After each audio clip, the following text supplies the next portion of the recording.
حضور کے بعد کسی دوسرے نبی کا تصور بھی ممکن نہیں ہے۔ جس طرح دعویٰ کرنے والا کافر، اسی طرح اس کی طرف دلیل مانگنے والا بھی کافر۔ اللہ نے یہ باب اس طرح بند کر دیا ہے، اب حضور کے بعد اور کسی کی حکومت نہیں۔ میرے آقا کریم صلی اللہ علیہ وآلہ وسلم نے فرمایا انا خاتم النبیین لا نبی بعدی، میں آخری نبی ہوں، میرے بعد کوئی نبی نہیں ہے۔ بخاری میں موجود، مسلم میں موجود، ابن ماجہ میں موجود، میرے آقا کریم صلی اللہ علیہ وآلہ وسلم نے فرمایا لوگوں مجھ سے پہلے بنی اسرائیل گزری، بنی اسرائیل کے معاملات زندگی چلانے کے لیے، معاملات نظامت چلانے کے لیے، معاملات روحانیت چلانے کے لیے، معاملات معاشرت چلانے کے لیے، زندگی کا رنگ ڈھنگ بتانے کے لیے، کانت بنو اسرائیل تسوسهم الانبیاء، فرمایا بنی اسرائیل کی رہنمائی کے لیے اللہ نبیوں کو بھیجتا رہا ہے۔ بنی اسرائیل میں جب بھی بگاڑ آتا اللہ نبیوں کو بھیجتا، اور نبی آ کے بنی اسرائیل کی سیاست کرتے تھے۔ کیا کرتے تھے؟ سیاست کرتے تھے۔ سیاست کا مطلب یہ نہیں ہوتا بھئی اچھے طریقے سے کسی کو فراڈ لگا لو تو یہ سیاست ہے۔ یہ جو ہم مفہوم سمجھ لیتے ہیں نا کہ اگر ملکی خزانہ جو اچھے طریقے سے لوٹ سکتا ہو وہ سیاسی اچھا ہوتا ہے، یہ مفہوم نہیں ہے سیاست۔ جو ہم نے سمجھ رکھا ہے نا بھئی جو امن و آباد برباد کر ڈالے وہ اچھا سیاسی ہوتا ہے، سیاست کا مطلب یہ نہیں ہوتا۔ سیاست کا مطلب ہوتا ہے حکمت اور تدبر کے ساتھ نظام مملکت چلانے کی صلاحیت رکھنا۔ حضور فرماتے ہیں کانت بنو اسرائیل تسوسهم الانبیاء، فرمایا بنی اسرائیل میں یہ نظام سیاست جو تھا، نظام مملکت جو تھا، نظام معاشرت جو تھا، نظام حکومت جو تھا، نظام تربیت اور روحانیت جو تھا، فرمایا یہ بنی اسرائیل کے انبیاء چلاتے تھے۔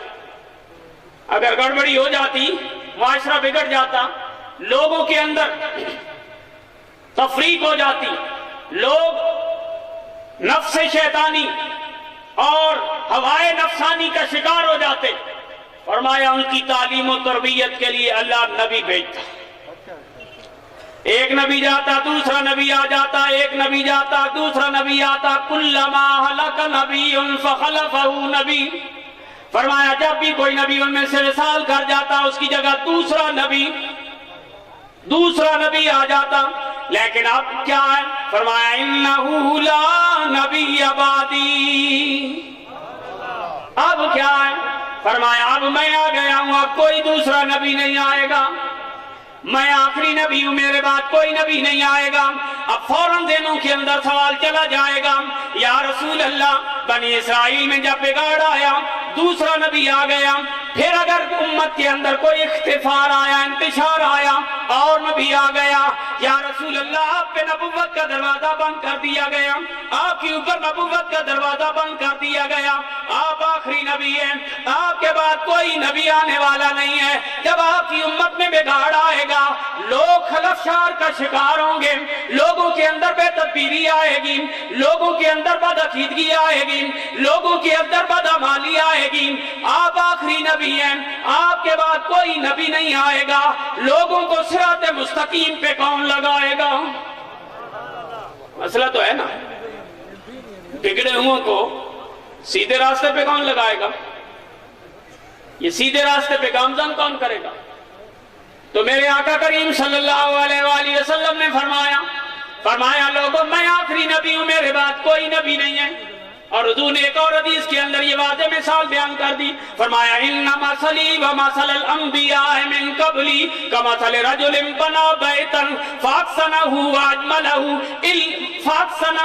واجملہ الا من زاویۃ موضع لبنۃ، فرمایا اللہ کریم نے کی بارگاہ میں لوگوں یاد رکھو میں اور مجھ سے پہلے جتنے نبی آئے ہماری مثال اس طرح ہے کہ ایک بندہ بڑا خوبصورت گھر بناتا ہے، حسن و جمال کا پیکر بناتا ہے، انتہائی حسین و جمیل خوبصورت عمارت بناتا ہے، آ کے اس کے ہر زاویے سے دیکھتا ہے، لیکن ایک پہلو میں، ایک کونے میں ایک اینٹ کی جگہ باقی رہ جاتی ہے۔ فَجَعَلَ النَّاسُ يَطُوفُونَ بِهِ وَيَتَعَجَّبُونَ لَهُ، لوگ آتے ہیں، عمارت کا حسن و جمال دیکھتے ہیں، عمارت کی خوبصورتی دیکھتے ہیں، اور دیکھنے کے بعد تعجب کرتے ہیں، لوگوں کتنا عالی شان محل ہے، کتنا خوبصورت محل ہے، کتنا عظیم محل ہے، لیکن ایک یہ جو جگہ ہے، اللہ فُضِیَتْ هَذِهِ اللَّبِنَةُ، کاش یہ اینٹ جہاں پہ لگا دی جاتی محل مکمل ہو جاتا۔ یہ جو جگہ ہے خالی تھی، یہ لگ جاتی مکمل ہو جاتا۔ حضور نے فرمایا انا هذه اللَّبِنَةُ انا خاتم النبیین لا نبی بعدی۔ فرمایا لوگوں وہ جو اینٹ کی جگہ خالی تھی نا محل میں، وہ اینٹ میں ہوں، اور اب وہ اینٹ لگ گئی ہے، یہ محل مکمل ہو گیا ہے، اب اس کے بعد کوئی گنجائش باقی نہیں ہے۔ تو جب مکمل ہو گیا، کہیں گنجائش نہیں ہے، یا رسول اللہ بگاڑ کو کون ٹھیک کرے گا؟ بگڑے ہوئوں کو راہ راست پہ کون لائے گا؟ ان بھٹکے ہوئوں کو صراط مستقیم پہ گامزن کون کرے گا؟ تو آقا کریم صلی اللہ علیہ وآلہ وسلم نے فرمایا جو کام بنی اسرائیل کے نبی کرتے تھے وہی کام میری امت کے علماء کریں گے۔ جو بنی اسرائیل کے نبی کرتے تھے وہی میری امت کے علماء کریں گے۔ جملہ تسلی سے سننا ہے، جو کام بنی اسرائیل کے نبی کرتے تھے وہی کام میری امت کے علماء کریں گے۔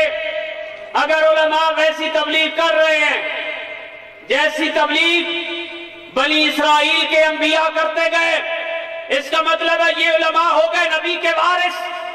اور اگر علماء نے اس کو کاروبار بنایا، طریقہ تبلیغ کو تجارت بنایا، اپنی دنیا کی تجوریاں بھرنے کا ذریعہ بنایا، لوگوں کے جذبات سے کھیل کر اپنا جاہ و جلال اور روپے پیسے کا اکٹھ کیا، اس کا مطلب یہ ہے وہ دین جانتا تو ہے لیکن دین کو مانتا نہیں ہے۔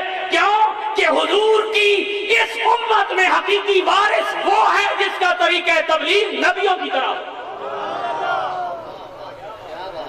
نعرہ